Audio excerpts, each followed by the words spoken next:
যে সকল আপুরা মা হতে যাচ্ছেন বা সদ্য মা হয়েছেন কিন্তু এখনো এই নার্সিং ব্রাটি সংগ্রহ করেন নাই, এই ভিডিওটি শুধু তাদের জন্য। চলুন প্রথমে আমরা জেনে নেই প্রেগনেন্সির সময়ে বা বেবি হওয়ার পর নার্সিং ব্রা পরিধান না করলে কি ধরনের সমস্যা হতে পারে। প্রেগনেন্সির সময়ে ব্রেস্টের গঠন ধীরে ধীরে বড় হতে থাকে।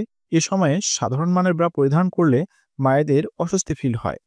শুধু তাই না, বেবির জন্মের পরে মায়ের হরমোনাল পরিবর্তনের ফলে ব্রেস্টের গঠন বড় হওয়া একটি স্বাভাবিক বিষয়।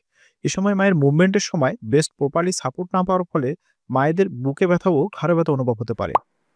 ব্রেস্ট ফিডিং মায়েদের সাধারণ মানের ব্রা পরিধান করে বেবিকে ফিডিং করানো অনেক অসুবিধা হয়। শুধু তাই না, কোনো ধরনের সাপোর্ট ছাড়া বারবার ব্রেস্ট ফিডিং করানোর ফলে ব্রেস্টের গঠনও নষ্ট হয়ে যায়। এছাড়া সাধারণ মানের ব্রা পরে কর্মক্ষেত্রে বা ট্রাভেলিং এর সময় বেবিকে ফিডিং করানো অনেক অসুবিধা হয়। চলুন এবার আমরা জেনে নেই সচেতন আপুরা কেন এই নার্সিং ব্রা পরিধান করেন। এই ব্রাটি চায়নার উন্নত ধরনের স্পেনলেস স্টিচ ফেব্রিক দিয়ে তৈরি করা, ফলে শরীরের সাথে সহজেই অ্যাডজাস্ট হয়ে যায়। কাফের ফ্রন্টে দুটি বাটন থাকায় ইজিলি খুলে বেবিকে ব্রেস্ট ফিডিং করানো যায়। এতে করে মায়েদের কনফিডেন্স অনেক অংশে বেড়ে যায়। শুধু তাই না, এই ব্রায়ের বিশেষ বৈশিষ্ট্য হলো এটি ব্রেস্ট শেপকে ঠিক রাখে এবং ঝুলে পড়া ব্রেস্টকে টার্ন করে। কাফের ভিতরে হালকা প্যাড থাকায় ব্রেস্টের লুক এনহ্যান্স হয়।